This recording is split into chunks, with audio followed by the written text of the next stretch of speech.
Alright guys, we're going to be turning a couple pins today. I had some questions about how we do these challenge locks. I'm going to do some driver pins. I've got this driver is from an American 1100. Well, an American anyway. So I want to get a couple drivers made. Now the thing with these is you have to chuck them in a little bit, so you need some extra space. That's about all the pin we're going to need to get about that yield out of it. You need about 3 to 4 millimeters to get these to chuck in. So we're going to go ahead and chuck this bad boy in. And this is the awkward part. Get your collet down here.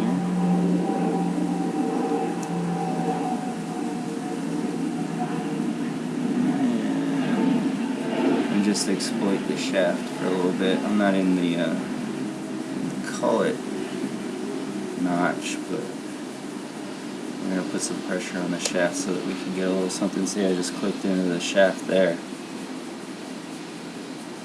And actually that looks a little deep, so I'm going to back that off just a hair.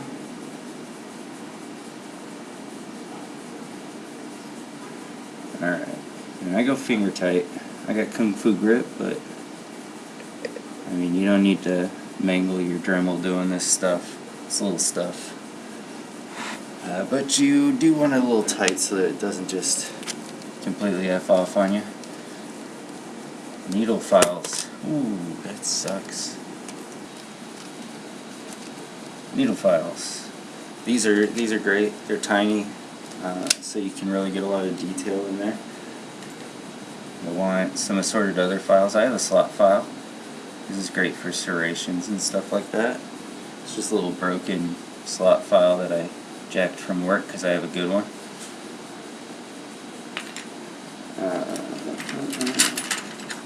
And then I have various leftovers from people who left work and left their tools. Now I like this bad boy to turn it down to diameter. And then I'll check it with my core that I want to be in. Now if you're making a different lock than an 1100, you're probably still going to stay on this diameter of pin, in which case you don't want to turn it down in diameter at all. And if you want to work on direct 1100 pins, different cults. They don't fit into the one that you get on Dremel. Alright. Also, I have made pins just by hand, no Dremel. You can do that by just putting them in your vice grips real light. You don't want to mar the brass if you want to use those pins for anything. So we want to get on diameter here. Safety squints and gauge. And the faster you go on your Dremel, the more material you're taking. So I have this to get on diameter. It's a pretty rough file. It's going to go fast. So I'm going to go ahead and give this about 2 juice. I have 4 speeds here. So we're going to go to 2 juice and see how we go on that.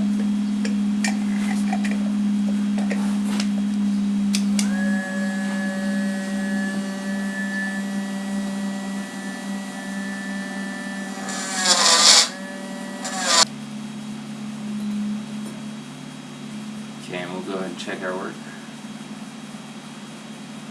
Pretty good up front. It's a little loose.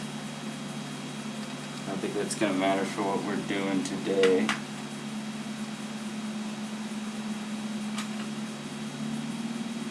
So I'll take a slightly easier file and back this back portion up, make it even. And we'll just knock the big ridges off the front. We should go all the way in now.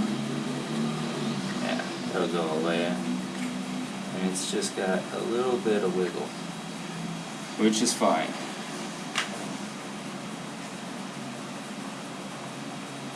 Now I have these little diamond tip boys. We're going to use that in a minute. But I have an idea. And we're going to select a round file for that. Well, that's a square file. Can't see what I'm doing. There we go. Round file. Just one of these round boys. And you want to make sure that you're going one direction with the file. The working direction is forward. So the Dremel needs to be spinning backwards at you if you're going forward.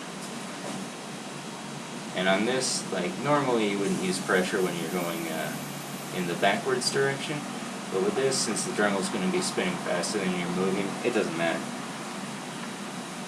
So what I'm going to do with this one is just file my features in, and I'm going to use a 1-speed for that, because I don't want to go fast.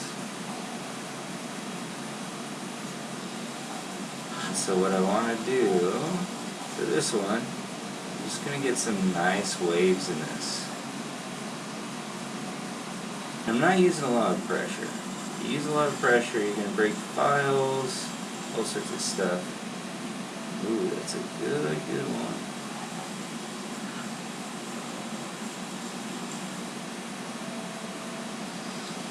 Alright, so we're actually going to use these kind of like serrations. I just want to have some pretty good spots to where I know where they're going to be. Take some material off too. Now if we take a look at that, we're pretty close to where we want to be. And oh my word, that is looking beautiful.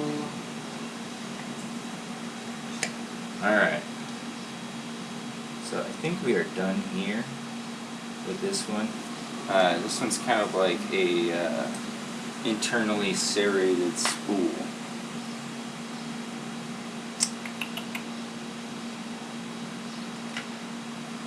And to cut these off, I've seen people use hacksaw blades, that sort of stuff, but I just use a slot file. Give it some juice.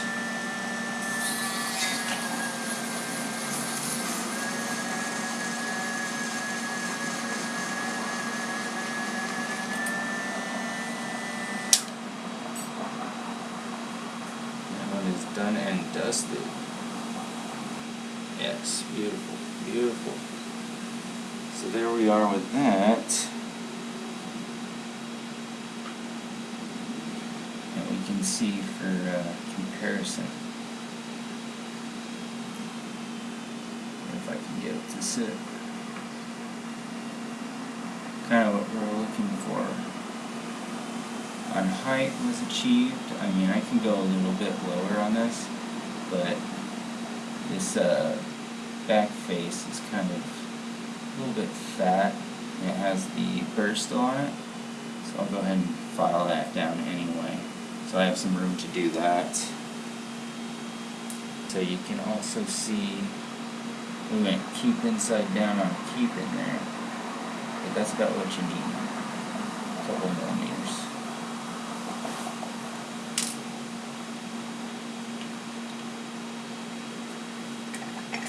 We'll do one more, so I have that idea as well.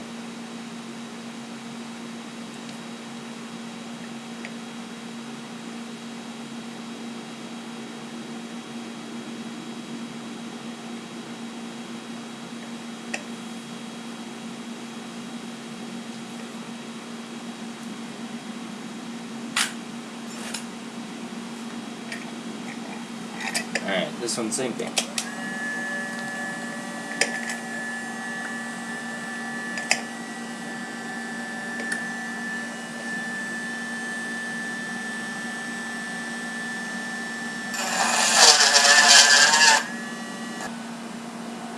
I'm going to finish it off with a smoother file.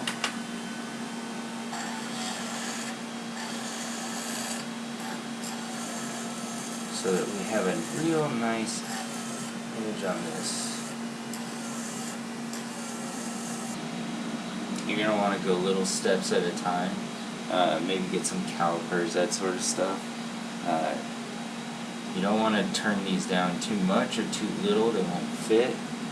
I just use the core to kind of gauge it. I'm pretty good at little adjustments because I do little cutting tasks at work. And for this one, I'm going to do like kind of some angle serrations. So I want one side to be angled and then one side to be straight. So I'm going to use a tri-sided file. Now if you can see, and I'm going to position one side 90 to the pin. We're going to go back and forth on this one. It's going to be kind of cool. So we want our straight edge at the front here. Don't worry about going perfect on what you're doing every time. You can clean up a lot of this stuff. Yeah, that's nice. So we want to change directions here. Get our other sides. Beautiful.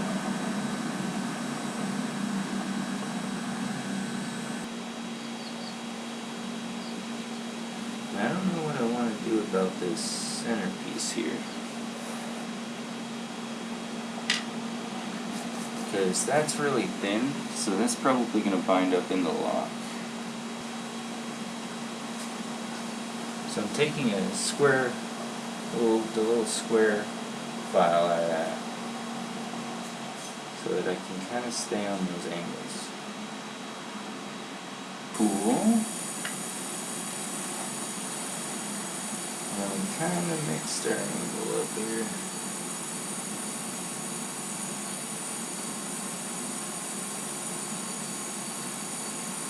So let's see if we can grind some of that back in. So see right there, while I was cleaning up that thin edge, I kind of screwed up my angle on my portion here, which is okay. I'm going to actually polish this one down a little bit too. Like I said, you can fix a lot of this stuff. And you know what? It's your lock. Who's going to know? Right? You meant to do that. This is going to be the longest video ever. But we'll go ahead and cut this bad boy off while we're here, because we are done and dusted. As far as what we've done, we did some pretty cool stuff. We did like a wavy spool, so it's gonna give you kind of a false set, but be kind of a little in and out as you go up and down on it. As far as where your counter rotation goes, and then this one here kind of has pyramid peaks. It's a little bit like a hourglass spool with like slotted or serrated tips, edges, whatever you would call that. I don't know what to call that, but looks like we got this done. That's how you do it. You just file your features in, kind of come up with some crazy ideas, that sort of stuff. If you want to do like core mods too, if you want to do that, do some cutting tips on your Dremel. They have little round cutting tips. You can actually get in there and wallow that out pretty good, just holding it like that, or put it in your vice grips, stuff like that.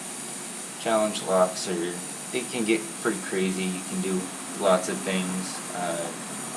If you have room, you could drill into your cylinder and put a side pin in.